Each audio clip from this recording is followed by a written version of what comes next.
남규태방송 시청자 여러분 안녕하십니까?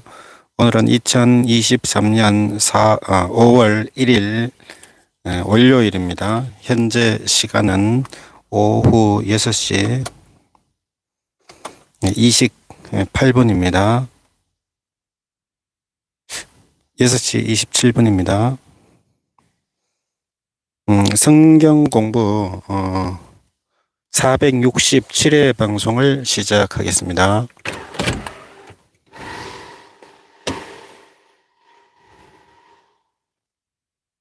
성경은 사무엘상 1절부터 영문으로 읽겠습니다. There was a certain man from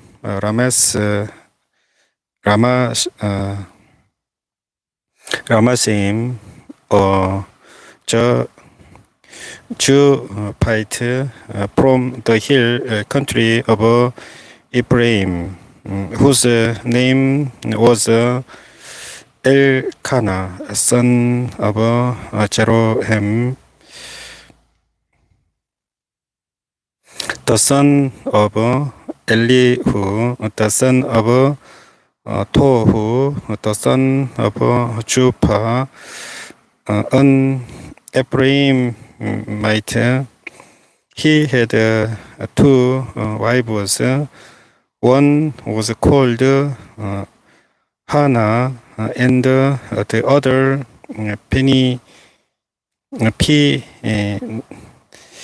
Peninnah. Peninnah had children, but Hannah had none. Year after year, this man went up from his town to worship and sacrifice to the Lord Almighty at Shiloh, where Hophni and Phinehas, the two sons of Eli, were priests of the Lord. Whenever the day came for Elkanah to sacrifice, he would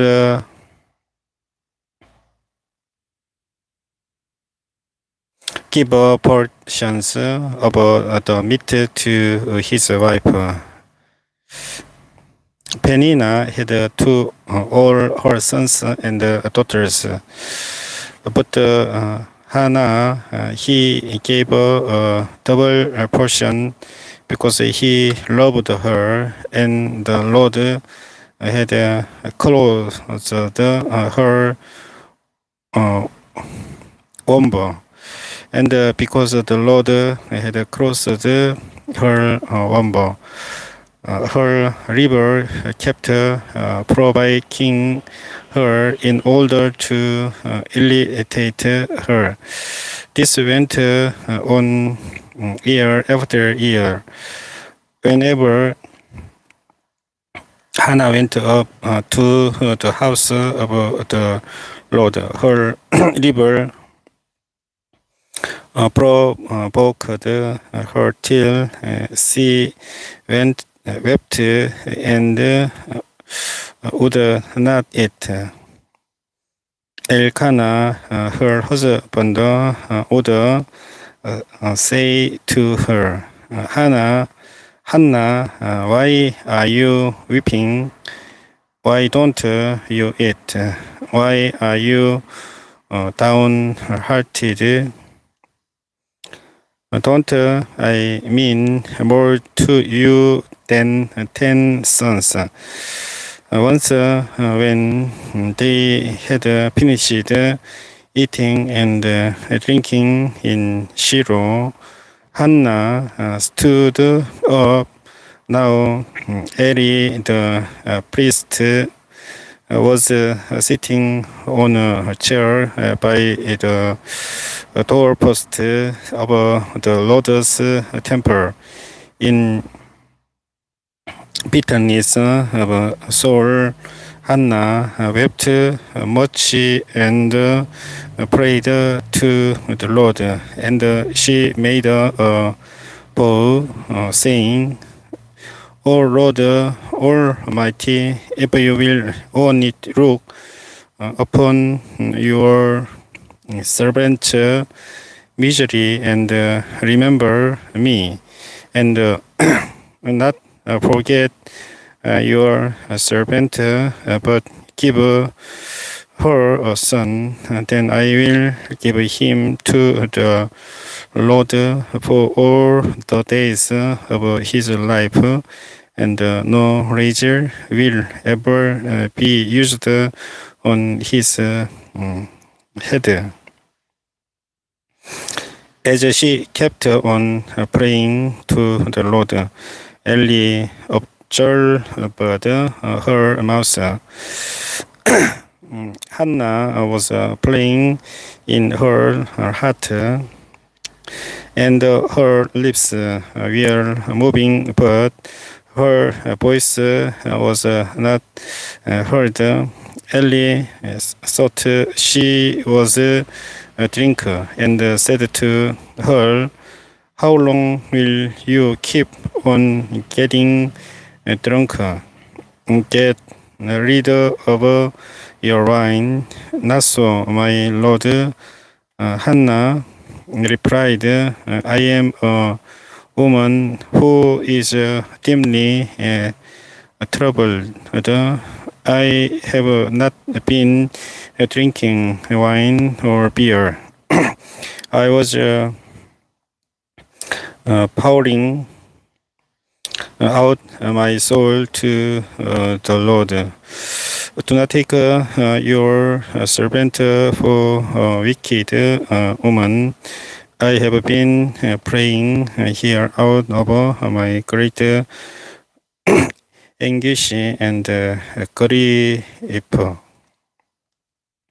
Eli answered, Go in peace, and may the God of Israel grant you what you have asked of him. She said, May your servant find favor in your eyes.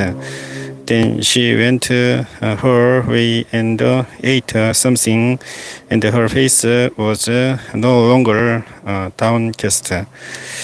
Early the next morning, they arose and worshipped before the Lord, and then went back to their home at Ramah.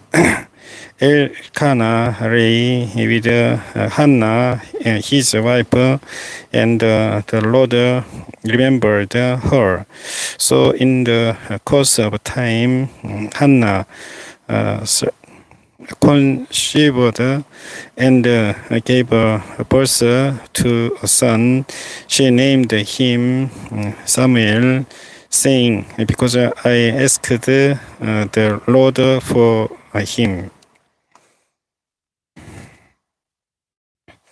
When the man Elkanah went up with all his family to offer the annual sacrifice to the Lord and to fulfill his vow, Hannah did not go. She said to her husband, After the boy is weaned, I will take him and present him before the Lord, and he will live there always. Do what seems best to you.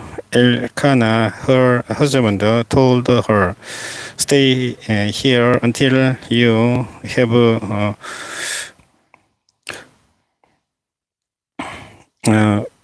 weaned him. Only may the Lord make good his word. So the woman stayed at home and nursed her son until she had weaned him. After he was window, she took the boy with her. Young as he was, along with a 3-year-old bird, an epa of a flower and a skin of wine, and brought him to the house of the Lord at Shiloh. When they had slaughtered the bird, they brought the boy to Eli, and she said to him, "As surely as you live, my Lord, I am the woman who stood here beside you, praying to the Lord. I prayed for this child, and the Lord has granted me what I asked of him. So now I give him to the Lord. For his whole life he will be given over to the Lord." And he worshipped the Lord there. Then Hannah prayed and said, "My heart rejoices in the Lord. In the Lord my horn is lifted high. My mouth boasts over my enemies, for I delight in your deliverance. There is no one holy like the Lord. There is no one beside us, you. There is no rock like our God. Do not keep talking so proudly, or let your mouth speak such arrogance, for the Lord is a God who knows, and by him deeds weighed. The bows of the warriors are broken, but those who stumbled are armed with strength. Those who wear for hire themselves out for food, but those who wear hunger no more. She who was barren has borne 7 children, but she who has had many songs pines away. The Lord brings death and makes alive. He brings down to the grave and raises up. The Lord sends poverty and wealth. He humbles and he exalts. He raises the poor from the dust and lifts the needy from the ashy heap. He sits them with princes and has them inherit a throne of honor. For the foundations of the earth the Lord's, upon them he has set the world. He will guard the feet of his saints, but the wicked will be silenced in darkness. It is not by strength that one prevails. Those who oppose the Lord will be settled, will thunder against them from heaven. The Lord will judge the ends of the earth. He will give strength to his king and exalt the horn of his anointed. And then Elkanah went home to Ramah, but the boy ministered before the Lord under Eli the priest. Eli's sons were wicked men. They had no regard for the Lord. Now it was the practice of the priests with the people that whenever anyone offered a sacrifice and while the meat was being boiled, the servant of the priest would come with 3 bronzed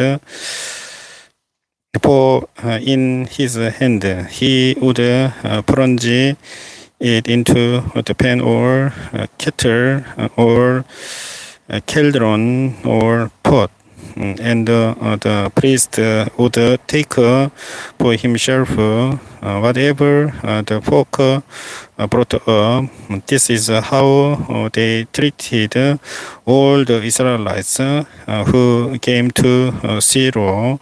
But even before the pot was burned, the servant of the priest would come and say to the man who was sacrificing, "Give the priest some meat to roast. He won't accept boiled meat from you, but only raw." If the man said to him, "Let the fat be burned first, and then take whatever you want," the servant would then answer, "No, hand it over now. If you don't, I will take it by force." This scene of the young man was very great in the Lord's sight, for they were treating the Lord's offering with contempt.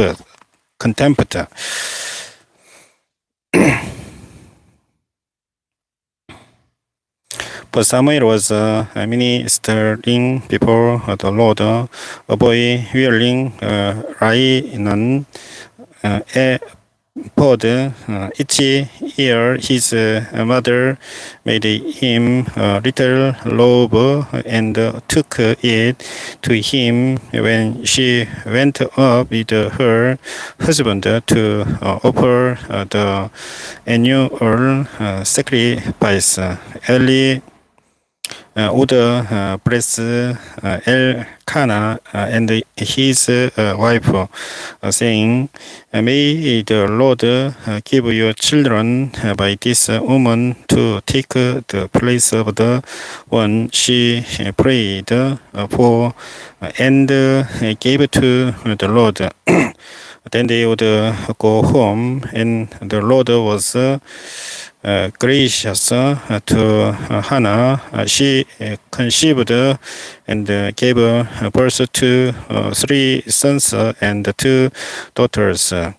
Meanwhile, the boy Samuel grew up in the presence of the Lord. Now Eli, who was very old, heard about everything his sons were doing to all Israel and how they slept with the woman who served at the entrance to the tent of meeting. So he said to them, "Why do you do such things? I hear from all the people about these wicked deeds of yours. No, my sons, it is not a good report that I hear spreading among the Lord's people. If a man sins against another man, God may marry for him, but if a man sins against the Lord, who will intercede for him? His sons, however, did not listen to their father's rebuke, for it was the Lord's will to put them to death. And the boy Samuel continued to grow in stature and in favor with the Lord and with men. Now a man of God came to Eli and said to him, "This is what the Lord says. Did I not clearly reveal myself to your father's house when they were in Egypt under Pharaoh? I chose your father out of all the tribes of Israel to be my priest, to go up to my altar, to burn incense, and to wear an ephod in my presence. I also gave your father's household offerings made with fire by the Israelites. Why do you scorn my sacrifice and offering that I prescribed for my dwelling? Why do you honor your sons more than me by patterning your servants on the choice parts of every offering made by my people Israel? Therefore, the Lord, the God of Israel,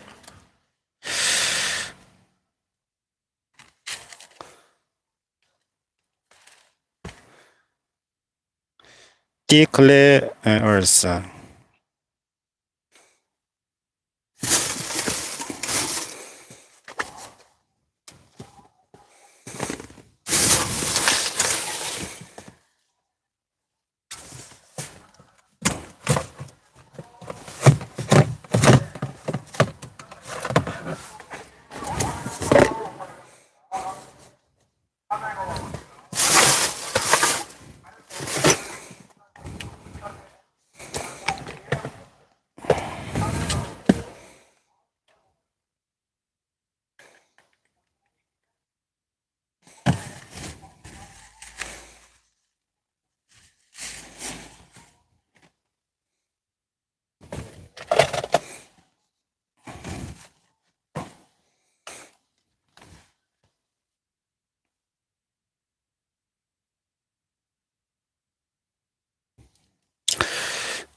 I promised that your house and your father's house would minister before me forever. But now the Lord declares, far be it from me, those who honor me, I will honor, but those who despise me will be disdained. The time is coming when I will cut short your strength and the strength of your father's house, so that there will not be an old man in your family line, and you will see distress in my dwelling. All sort of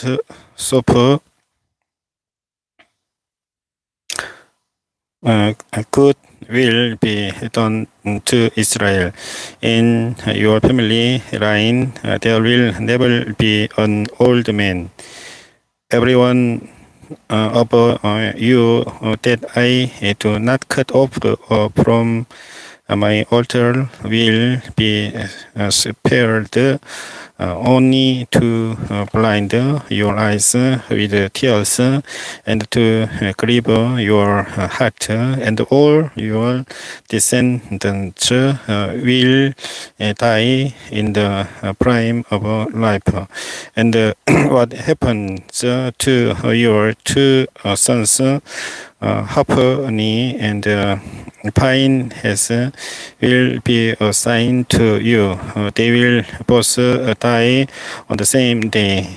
I will raise up for myself a faithful priest who will do according to what is in my heart and mind. I'll from me establish his house, and he will minister before my anointed one always. Then everyone left in your family line will come and bow down before him for a piece of silver and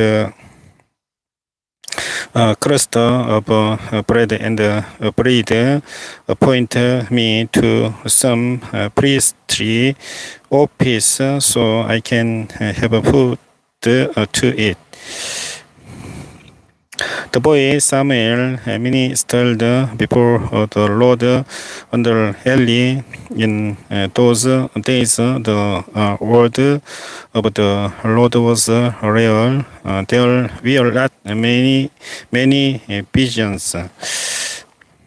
One night, Eli, whose eyes were becoming so weak that he could barely see, was lying down in his usual place. The lamp of God had not yet gone out, and Samuel was lying down in the temple of the Lord, where the Ark of God was. Then the Lord called Samuel. Samuel answered, "Here I am." And he ran to Eli and said, "Here I am. You called me." But Eli said, "I did not call. Go back and lie down." So he went and lay down. Again, the Lord called Samuel, and Samuel got up and went to Eli and said, "Here I am. You called me." "My son," Eli said, "I did not call. Go back and lie down." Now Samuel did not yet know the Lord. The word of the Lord had not yet been revealed to him. The Lord called Samuel a third time, and Samuel got up and went to Eli and said,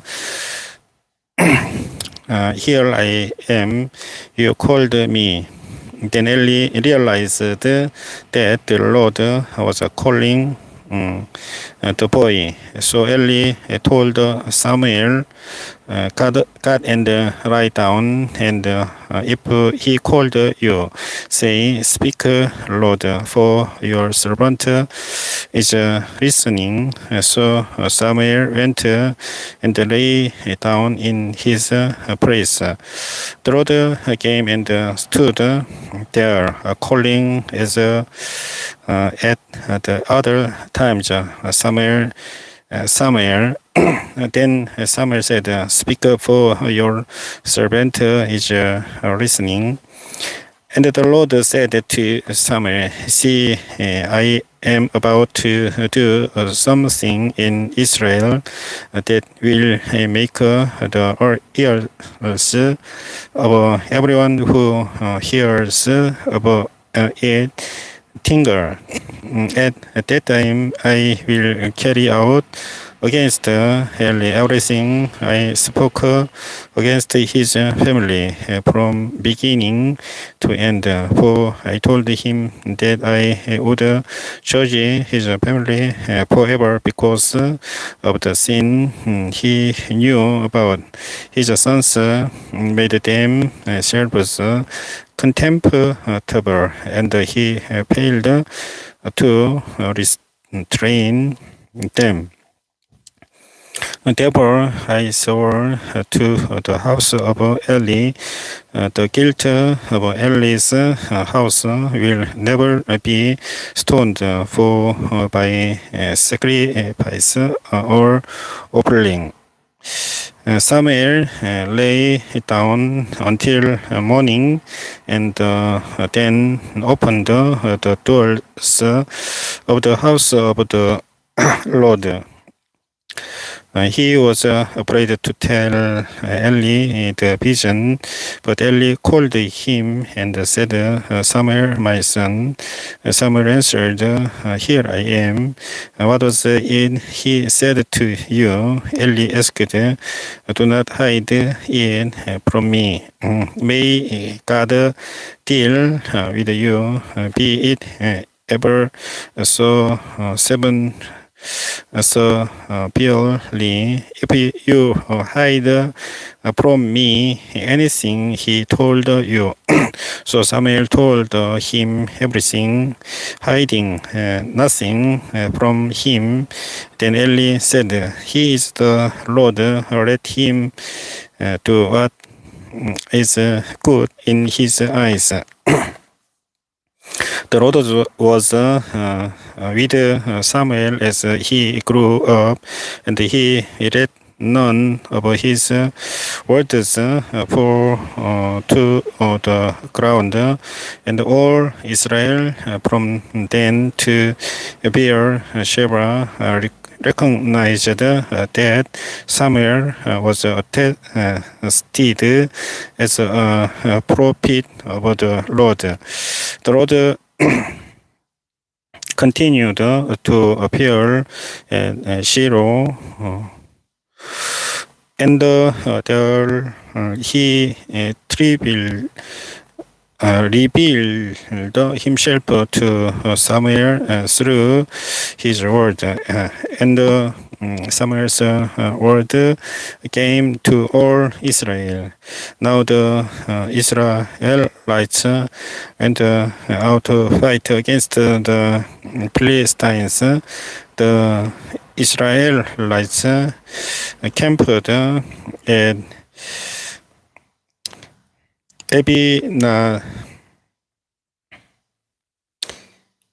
Ebenezer, and the Philistines at Ephek.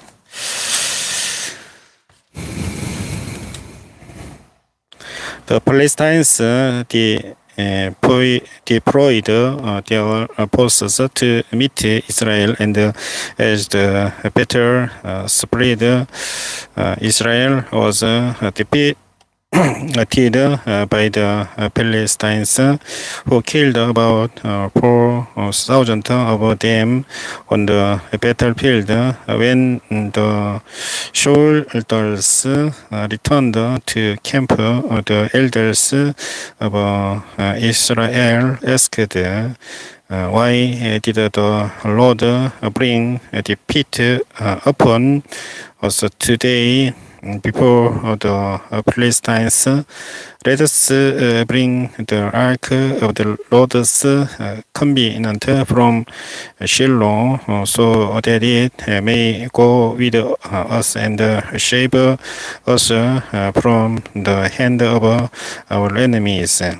So the people sent men to Shiloh, and they brought back the ark of the covenant of the Lord Almighty, who is enthroned between the cherubim, and Eli's two sons, Hophni and finest will there with the ark of the covenant of God. When the ark of the Lord's covenant came into the camp, all Israel raised such a great shout that the ground shook. Hearing the roar, the Philistines asked, "What's all this shouting in the Hebrew camp?" When they learned that the ark of the Lord had come into the camp, the Philistines were afraid. God has come into the camp. They said, "We are in trouble. Nothing like this has happened before. Woe to us, who will deliver us from the hand of these mighty gods? They are the gods who struck the Egyptians with all kinds of plagues in the desert. Be strong, Philistines, be men, or you will be subjected to the Hebrews as they have been to you. Be men and fight." So the Philistines fought, and the Israelites were defeated, and every man fled to his tent. The slaughter was very great. Israel lost 30,000 foot soldiers. The ark of God was captured, and Eli's two sons, Hophni and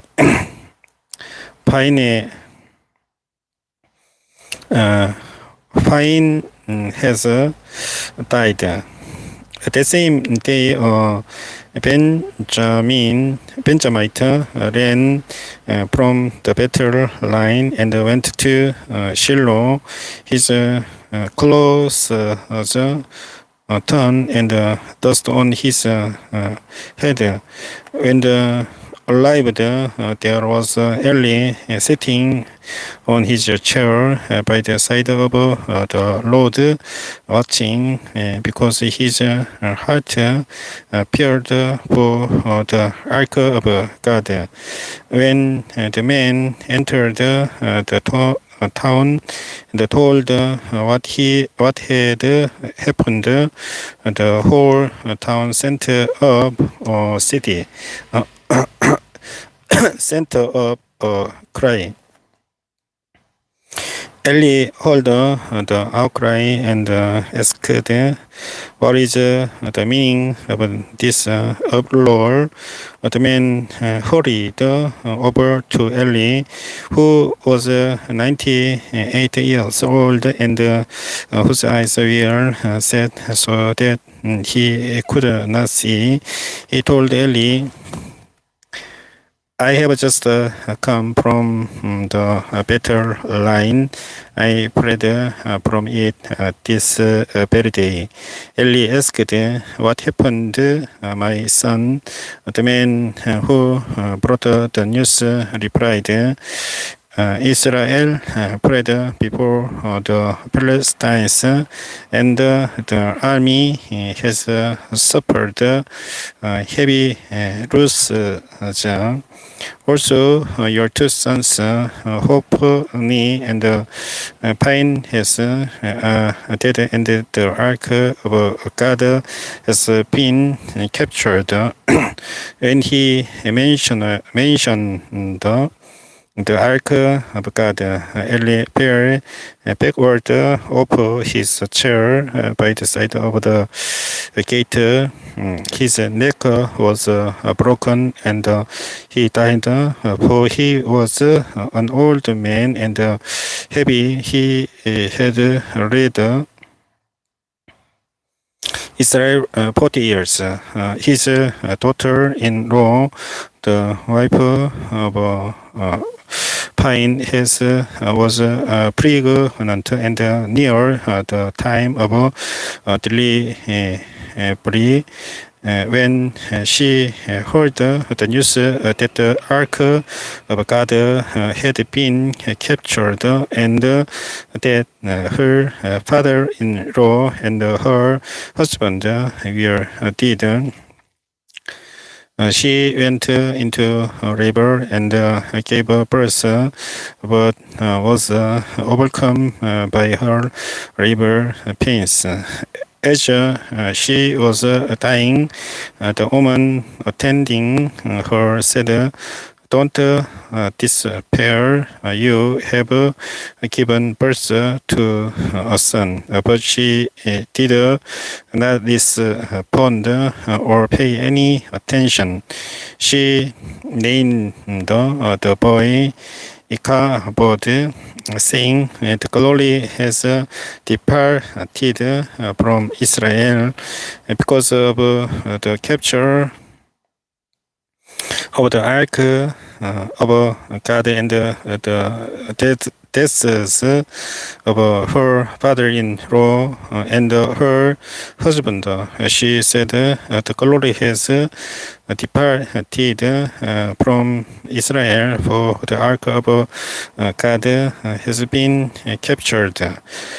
After the Philistines had captured the ark of God, they took it from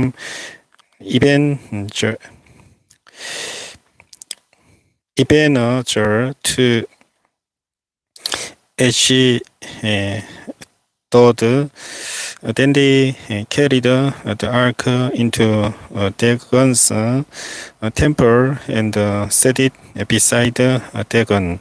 When the people of Ashdod rose early the next day, there was Dagon fallen on his face on the ground before the ark of the Lord. They took Dagon and put him back in his place.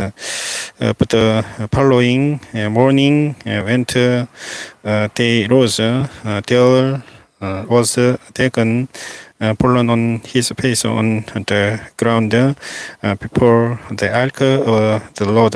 His head and hands had been broken up and we are lying on the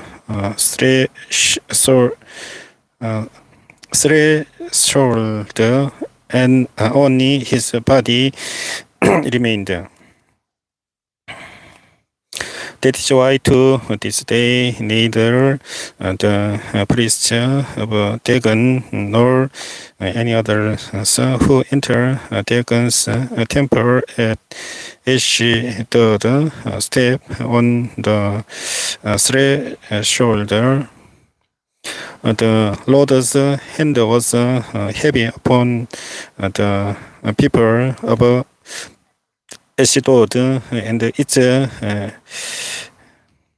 vicinity. He brought devastation upon them and afflicted them with tumors. When the men of Ashdod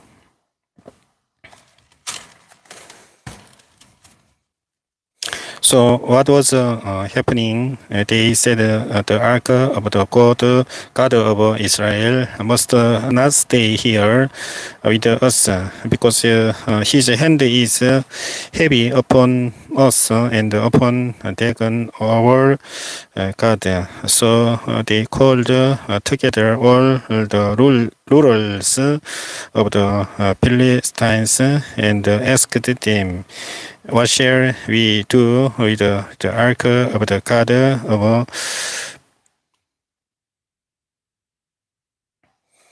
the God of Israel?" They answered, have the ark of the God of Israel moved to guess. So they moved the ark of the God of Israel. But after they had moved it, the Lord's hand was against the city, throwing it into a great panic. He afflicted the people of the city, both young and old, with an outbreak of tumors. So they sent the ark of God to Ekron. As the ark of God was entering Ekron, the people of Ekron cried out, "They have brought the ark of the God of Israel around to us to kill us and our people." So they called together all the rulers of the Philistines and said, "Send the ark of the God of Israel away. Let it go back to its own place, or it will kill us and our people." For death had filled the city with panic. God's hand was very heavy upon it. Those who did not die were afflicted with tumors, and the outcry of the city went up to heaven. When the ark of the Lord had been in Palestine territory 7 months, the Philistines called for the priests and the diviners and said, "What shall we do with the ark of the Lord? Tell us how we should send it back to its place." They answered, "If we return the ark of the God of Israel, do not send it away empty, but by all means send guilt offering to him. Then you will be healed, and you will know why his hand has not been lifted from you." The Philistines asked, "What guilt offering should we send to him?" They replied, 5 gold tumors and 5 gold reds, according to the number of the Palestine rulers, because the same plague has struck both you and your rulers. Make models of the tumors and of the rest that destroying the country, and pay honor to Israel's God. Perhaps he will lift his hand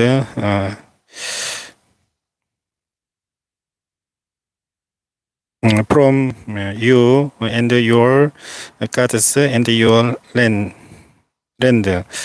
Why do you harden your heart as the Egyptians and Pharaoh did when he treated them harshly?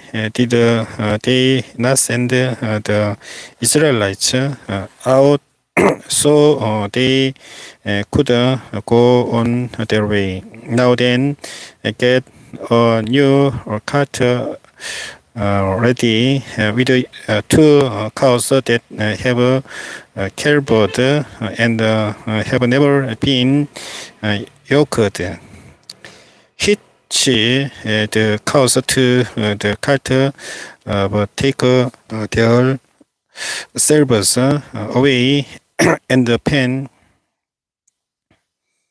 them up, take the ark of the Lord and put it on the cart and the inner chest beside it. Put the gold object you are sending back to him as a guilt offering. Send it on its way, but keep watching it. If it goes up to its own territory toward the best she mesh, then the Lord has brought this great disaster on us. But if it does not, then we will know that it was not his hand that struck us, and that it happened to us by chance. So they did this. They took two such cows and hitched them to the cart and penned up their calves. They placed the ark of the Lord on the cart, and along with it the chest containing the gold rest and the models of the tumors. Then the cows went straight up toward Beth Shemesh, keeping on the road and rowing all the way. They did not turn to the right or to the left. The rulers of the Philistines followed them as far as the border of Beth Shemesh. Now the people of Beth Shemesh were harvesting the wheat in the valley, and when they looked up and saw the ark, they rejoiced at the sight. The God came to the field of Joshua of Beth Shemesh, and there it stopped beside a large rock. The people copped up the wood of the cart and sacrificed the cows as a burnt offering to the Lord. The Levites took down the ark of the Lord together with the chest containing the gold object and placed them on the large rock. On that day, the people of Beth Shemesh offered burnt offerings and made sacrifices to the Lord. The five rulers of the Philistines saw all this and then returned that same day to Ekron. These are the cold rumors the Philistines sent as a guilt offering to the Lord, on which for Eshi the Gez Eshi Keron Geder and Ekron, and the number of the gold rich was according to the number of Philistine towns belonging to the five rulers, the fortified towns with their country villages, the large rock on which they set the ark of the Lord.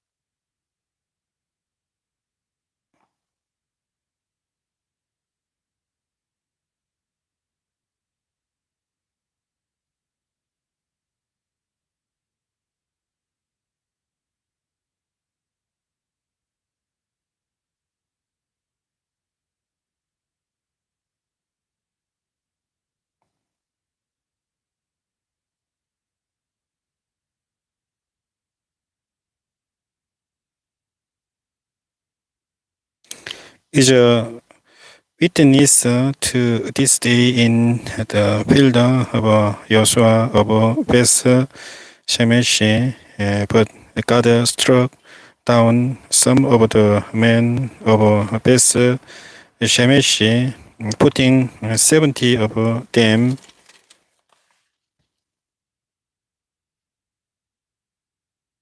to death because they had looked into the ark of the Lord. The people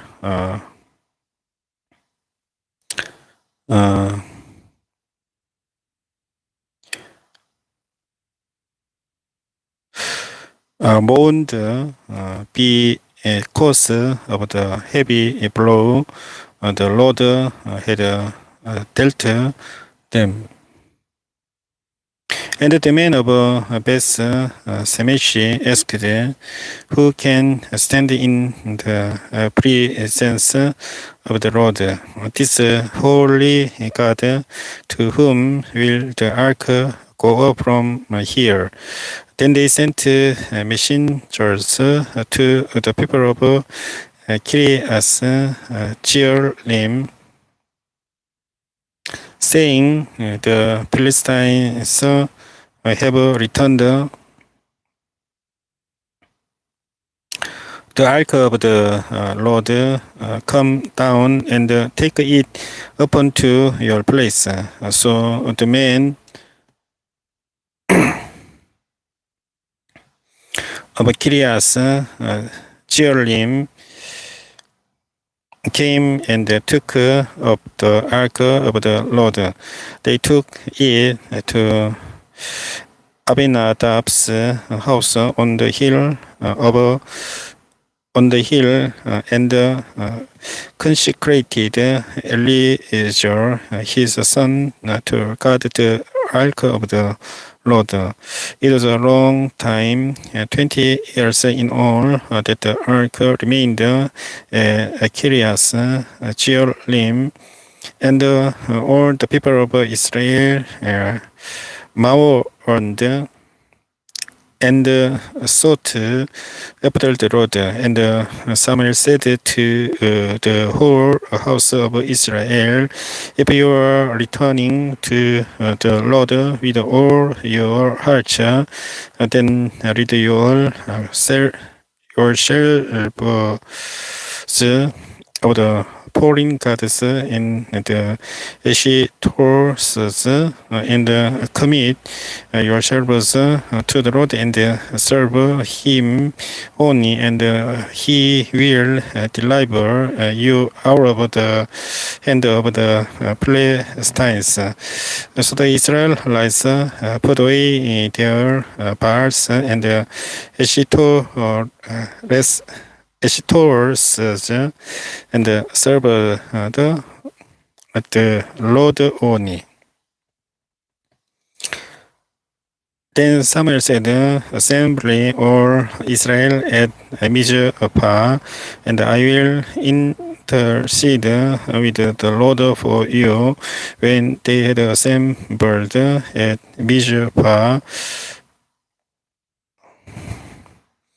they drew water and poured it out before the Lord on the day they fasted, and there they confessed that we have sinned against the Lord. And Samuel was leader of Israel at Mizpah. When the Philistines heard that Israel had assembled at Mizpah, the rulers of the Philistines came up to attack them. And when the Israelites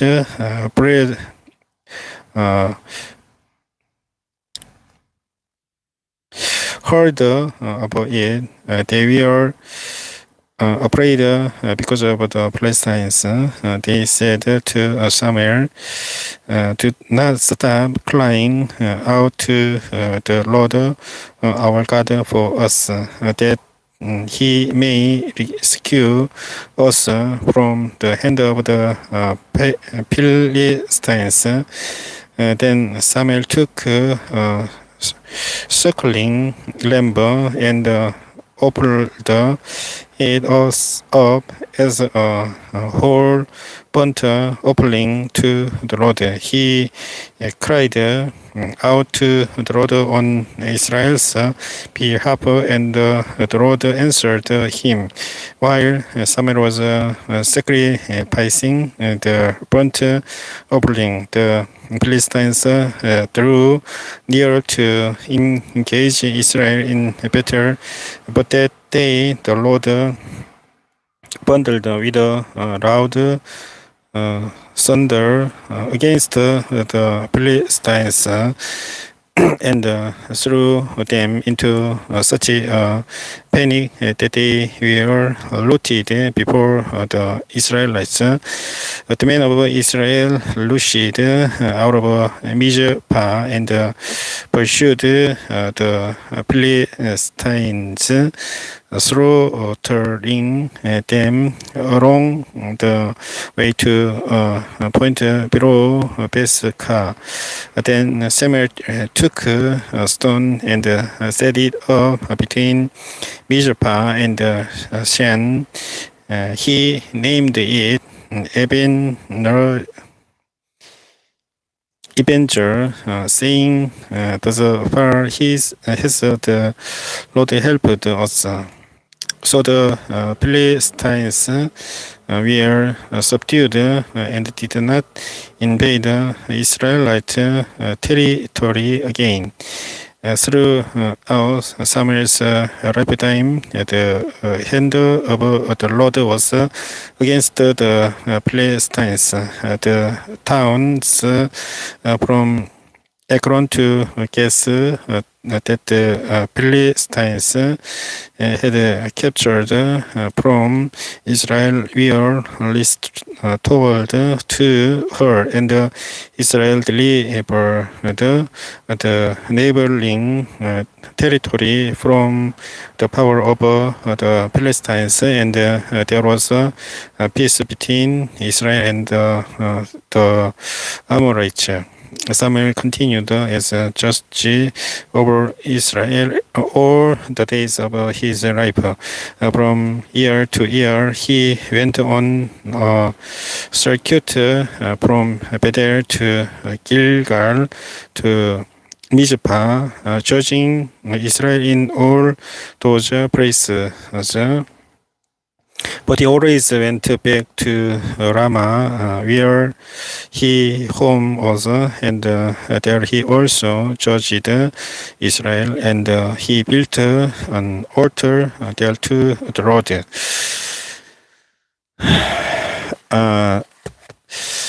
사무엘상 7장까지 영문으로 읽어보았습니다. 성경공부 467회 방송은 여기서 종료하겠습니다. 주기도문 기도하고 방송을 끝내겠습니다. Our Father in heaven, hallowed be your name. Your kingdom come, your will be done on earth as it is in heaven.